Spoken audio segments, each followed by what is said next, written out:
All right, we're going to go ahead and get started. This is the BioOne Complete webinar.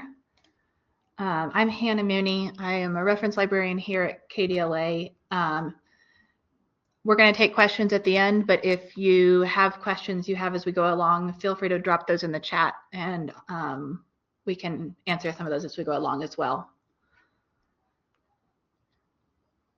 So BioOne Complete is a database that we have access to through KDLA's website. You're going to need a library card and login information for that. If you don't already have one, feel free to reach out or go on the KDLA website and we'd be happy to help you get a card.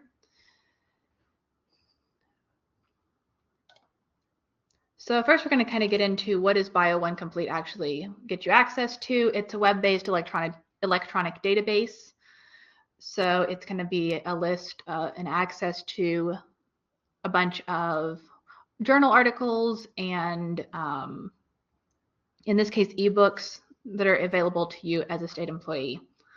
So this is going to be free for you to access with your state library card.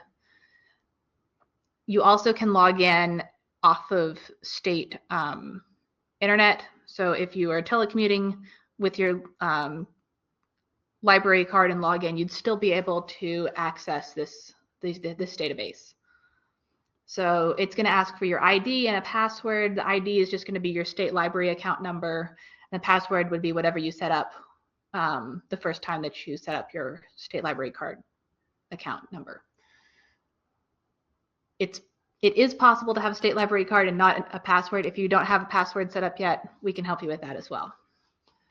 So as I said, it's going to have journal articles and ebooks, and this particular database is a full text database, so you should be able to read any of the articles that you'll find as you go along.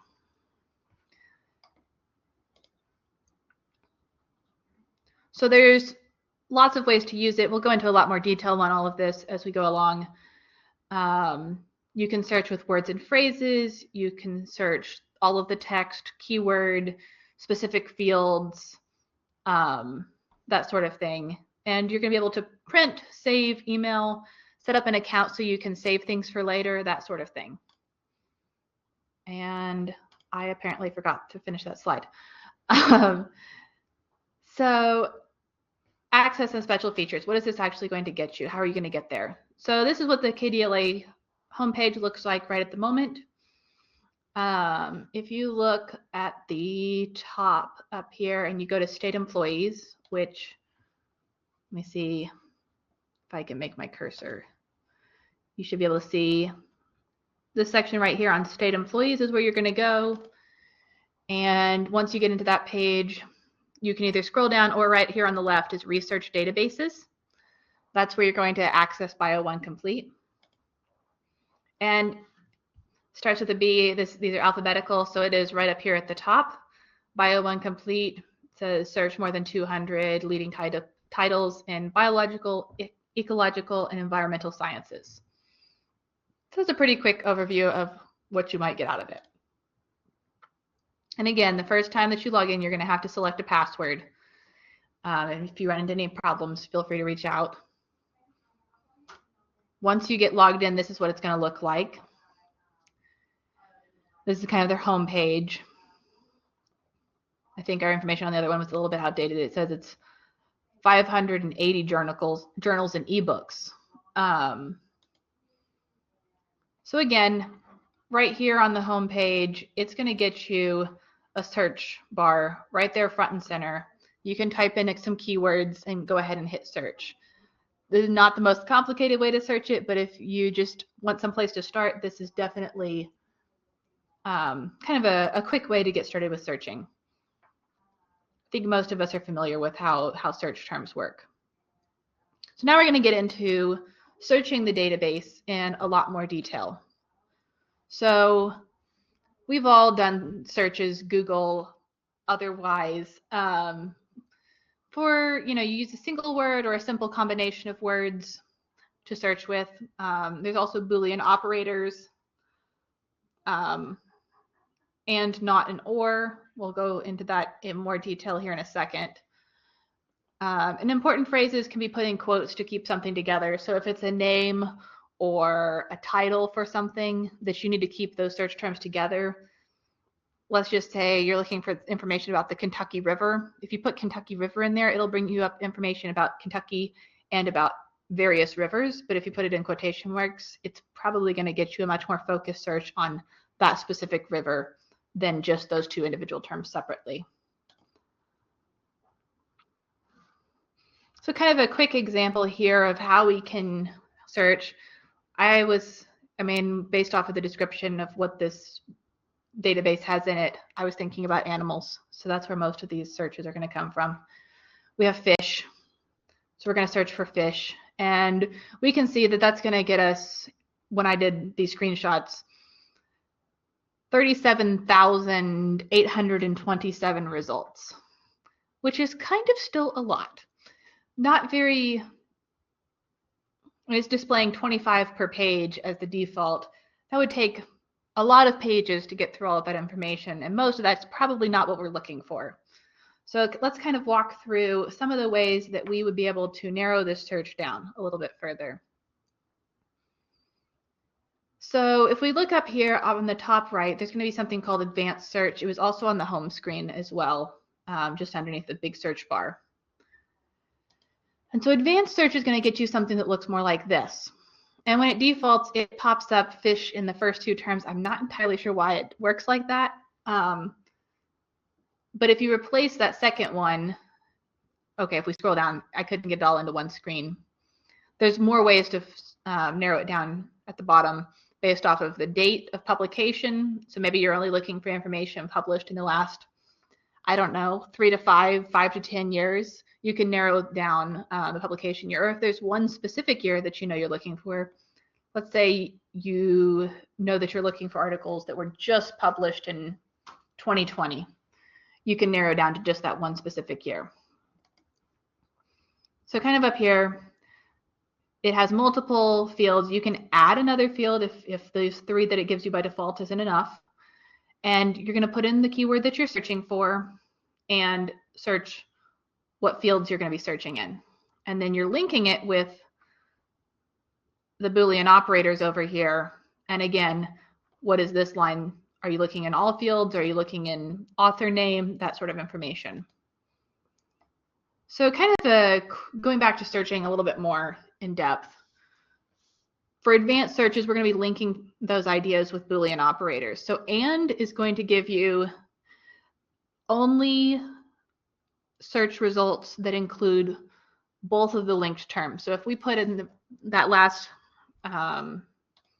slide up here, if we put snakes here and here and then eggs here, what we're going to get there is only stuff that involves snakes and eggs.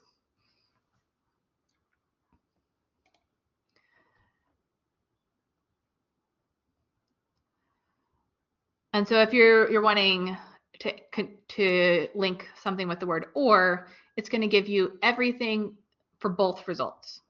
So if, example, this one, snakes and lizards, it's going to give you everything for snakes and everything for lizards. I know it says or, but what it really means is that it's giving you all of the results for one combined with all of the results for the other, because it's looking for either term in the results. And then the last one, not. So this is a way to kind of narrow down a field by excluding specific information. So let's say you're looking for information about snakes, but you're not really interested in information about poisonous snakes or venomous snakes. Probably venomous would be better in this example. Oh well. We're going to go with poisonous because that's what we have on the screen. Snakes not poisonous is going to get you snakes, but if it has snakes mentioned and poisonous mentioned, it's not going to include that information. So that's kind of a way to look at exactly how those terms really work. And again, there's ways to put things in quotation marks in a way that keeps those phrases together. So again, let's do an example here. Going back to our fish example, we're going to look for fish and Kentucky. And then, of course, off the bottom of the page, we have the search button. So that we had, what, 37,000 plus results last time when we just were looking for fish. But when we add in Kentucky, suddenly we're at under 1,500 results. That's a lot more manageable. Still a lot of results to go through, but much more manageable than what we had to begin with.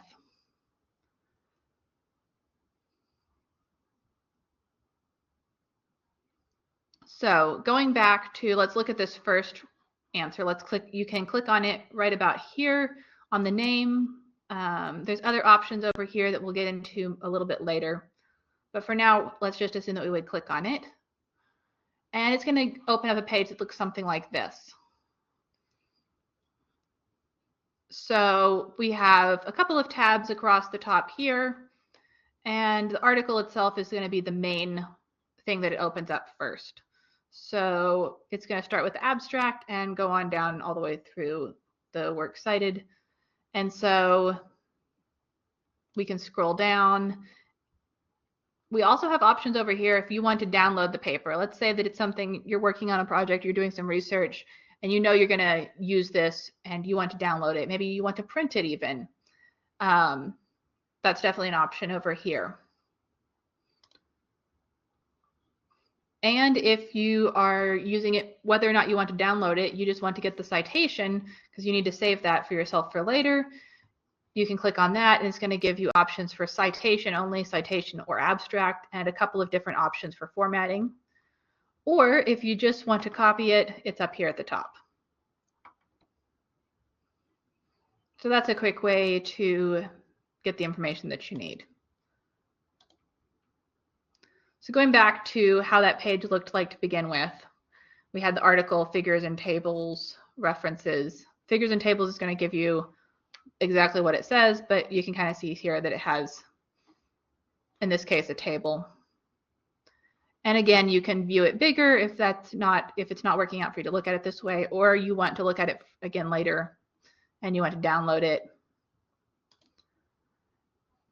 References, and again, all of this is going to be on the article page as well. And then places where it's been cited, links to Google Scholar, and then there's some other options further down. But that would be another way to kind of expand your search, see what else has been used to discuss this particular topic. Another way to expand your search is maybe you think maybe this person who wrote this has done some other similar research. I want to know what else they've done on this topic. Up here at the top, the name is a link. And so if you click on that, or if you want to look at where they work or what they're affiliated with, that's going to be right underneath as well.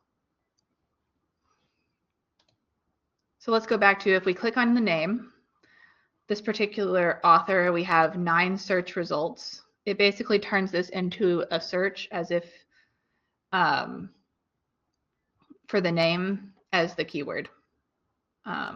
Well, technically not a keyword, but the author search. You could search for a person from the search bar on the main page as well. It just wasn't one of the examples we used here. And again, on all of these search results, when it starts looking like this, I'm going back to the fish in Kentucky search result. Over here on the left, you're going to have a lot more options for refining the search. So similar to the advanced search options that we had a little bit earlier, but this is just going to be a kind of quick interactive way to do more or less the same thing. I took screenshots of them. They won't look quite like this. They'll be stacked, but that didn't work out so well on this particular screen. So you can search within the results, kind of add to that search. You can narrow down the year. Maybe you forgot to do that earlier. And so without having to go back into that advanced search and refine, you can just kind of quickly do it here on the left side of the page.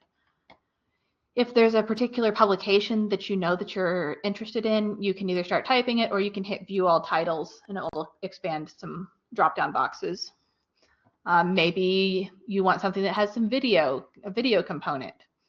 There's some keywords here. It's going to list them most common to least common. And so that would be a way to narrow down a little bit further. Open access, not super relevant here because you already are going to have access to anything that's going to be in this database, but these would be potentially more open to other people to be able to access without being logged in. Author, it's not expanded here at the moment, but you can narrow down the author, their affiliations, and then if you've been doing some searching, as you can kind of see, some of these look similar to the topic that we've been showing on this example. Maybe you want to go back to a search you had previously. You don't have to type all that information in and remember all the options that you selected. You can just kind of click on those real quickly there. So that's kind of a lot of information, but that's going to be right there on the left of the page in your search results. They're really kind of self-explanatory. There's other ways to narrow down searches as well. There's words you can use a star at the end of a word in many search databases and search engines to kind of expand that search. So like libraries, we're working for a state. I work for the state library, so library is librarian, librarian. Sometimes you can put LIBRAR with a little star at the end, and it'll pull up results about all of those. You can do the same thing with manager, management, education, and similar words as well. And sometimes you can use a question mark in the middle of the word to replace a single letter if there's those weird plurals in English. So kind of some basic search tips. Start simple. Look for strange words. If you're really needing to narrow down what's going to be the most specific. So in that one example, we were searching fish in Kentucky. Fish was so broad, Kentucky was a way to narrow it down that was going to get it to be more relevant very quickly. Spelling matters. Use some synonyms. Capitalization usually doesn't matter in these kinds of searches. Singular usually equals plural. And if you've gotten too many results, think of what would be the most useful way to be more specific. And if you've got, let's say you've done a search and it's so narrow and you only get like 2 results or 5 results or no results at all, what is the most specific term that you can drop off to try to get yourself some more results? And if you need help, we are always here. If you run into problems or questions, you're always welcome to contact the state library. Our information is up here. There's also the Ask a Librarian on our website. I think the form is down today, but that's just a temporary glitch. It will be back up very soon. One more really cool thing on this particular website is that you can create a personal account. This is probably one of the more interesting features if you're doing a more long-term project and utilizing this database. It's a way for you to save information for yourself for later, organize citations, that sort of thing. So kind of back here on their homepage, way up here at the top, you would see a little button that says sign in. On all the previous slides, it was saying sign in. And you can use it without signing in. You don't have to do this part. But if you're wanting to save results and not have to download everything to your desktop, you can create an account. So if you already have one, you can go over here to sign in. If you need to create an account, over here on the right, create account. And it's going to ask for some basic information, your name and your email address. I think it requires your job title. There's little stars for which information is required and which information isn't. And so once you create that account, it's going to have you create a password as well. You can go back to the sign-in section. You'll put in your email address and your password and hit sign in. And so now all of a sudden, let's do another search for fish in Kentucky River. And now you can see my name's Hannah Mooney. You can see that I'm signed in up here at the top. It doesn't say sign in anymore. So now when I've got these search results, save to my library is now something I can actually do. Also save search. I got ahead of myself. We're going to start with save search. So when you hit save search, you're going to type in a name for the search, and you can type yourself a small description. The description isn't required. And then if it's something you're wanting to see how research is done long term, you can click the box. You don't have to for the receive bi-monthly emailed search alerts. So if more information has been added on that particular topic, it's going to send you an email with that information. So for this one, we're going to do fish in the Kentucky River. And again, it doesn't look like a whole lot has changed here. But if we click over here on View Saved Searches, it's going to give you a list here of all your saved searches. Now, you can see that I haven't used this database a whole lot myself, but if you had more searches, they'd all be listed down here. So again, kind of quick, where are we in the website? If you go up here to the top and you click on the little drop-down arrow, it'll give you an option for account details or any of these other options, and it will bring you to your My Account information. So there's a couple of different ways to get here. So the account details is going to, what am I doing? We're going to get to that in just a second. I've gotten ahead of myself again. So we're back to the saved searches. And if you click on the search name, let's say that you logged out for the day and maybe next week you want to come back to this particular search. And so you log back in, you saved it for yourself, you log back in, and you're going to click on this fish in Kentucky River, and it's going to bring you back to these search results that we had earlier. And it's possible that the number of search results has changed if they've added anything to the database, but it's probably going to be, unless you have been out of it for a while, it'll probably be very similar. So again, if you find one specific article that you think is very relevant and you want to get back to that specific article, save to my library is an option. So in this case, you don't have to save the search in order to use save to my library. So you can either save the whole search, or you can save specific articles, or you can do both, whatever works best for you.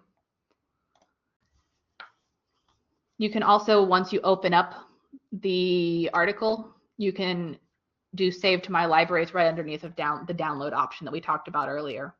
But either way, if you don't have any folders set up, it's going to make you create a folder.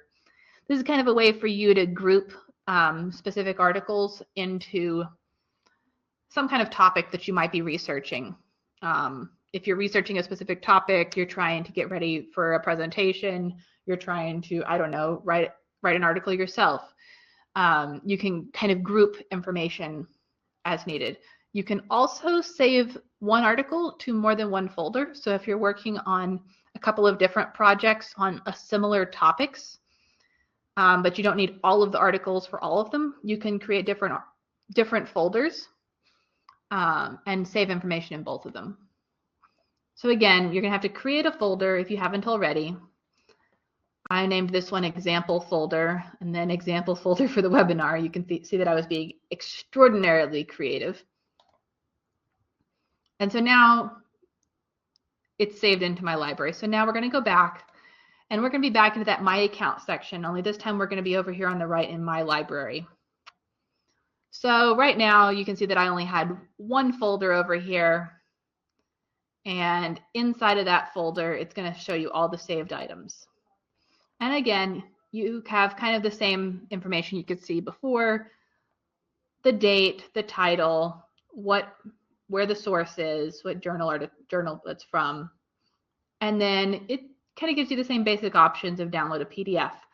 Now it's going to give us some other options. It's going to give you move to. So if you want to move it to a different folder, it'll give you that option. If you want to add a note, it'll give you that option. We're going to go through that in a little bit more detail here in a second. Kind of a quick overview back to saved searches. Up here at the top, what are all of these options? We've got a lot of options up here under my account. So account details is going to give you all of that information that you entered when you first created your account. Your name, your email address, your job title, all of that good information is going to be over in account details. So if you ever need to edit that information, you can always go back and change it. Access and downloads. So it's going to probably look very similar to this, that it's going to give us institutional access through KDLA. We knew that that was how we were logged in to begin with. Then we have saved searches. And so you can see here that I still had only that one search that I had saved. You can see that we have the bi-monthly alert set up. You have option over here to delete the search if it's not something you need to have saved anymore. And then we have email alerts. All of your alerts are going to be listed over here. There's a lot more options to scroll down. And then over here in my library, that's probably the most useful part of this, the My Account section. And you can see here that I was adding some more things to different folders so that I could use them for examples. Somehow we went down a rabbit hole of stink bugs. Don't ask me where that came from. I searched something and then I saw something about stink bugs and there was multiple articles. And I was like, this sounds like an excellent example. So if you look really closely, there's that little gear symbol over there, the kind of universal symbol for settings. So if you click on that, it's going to give you some options. You can delete the folder. You can rename the folder. So in this case, I'm renaming it Fish in Kentucky. And you can change the description if you want to, or add a description if you didn't add one to begin with, and then hit save. So you can see here that it reordered them alphabetically, not alphabetically. Interesting. Maybe it's most recent changes at the bottom. I don't know. Anyway, it reordered them for some reason. And so if you scroll down, it's going to give you all of those options. Now, if you see here, I had saved an article into the wrong folder. This one's about fish in some specific kind of fish, if I remember correctly. And let's say that I accidentally saved it to the section about stink bugs, and we need to move it. So if you hit on the Move To option, it's going to give you results that look something like this. So you can see how it already has the stink bugs section checked up here. And so because what we said earlier about how you can save something to more than one folder, when you first click on Fish in Kentucky, it's not radio buttons. So if you want to move it completely out of this one folder, you're going to have to manually uncheck that folder. Once you get everything looking the way that you want it, you can just go ahead and hit save. So now we see up here that we have 4 articles up here and 2 down here instead of 5 and 1 like we had just a second ago, and that this article has been moved into the correct folder. And again, if you want to add a note for yourself, maybe you are trying to remember why you put this saved this specific article, you can add a note, type it, and then once you hit save, it'll give you the option to view note down here instead of add note.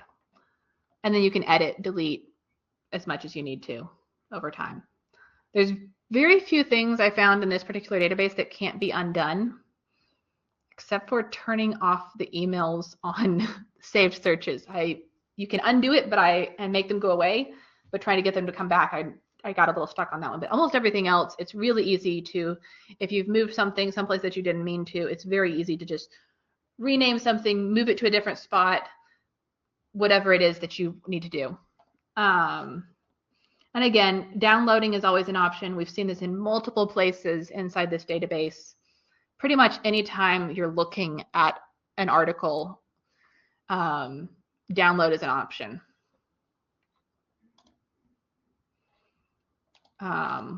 Couple more things.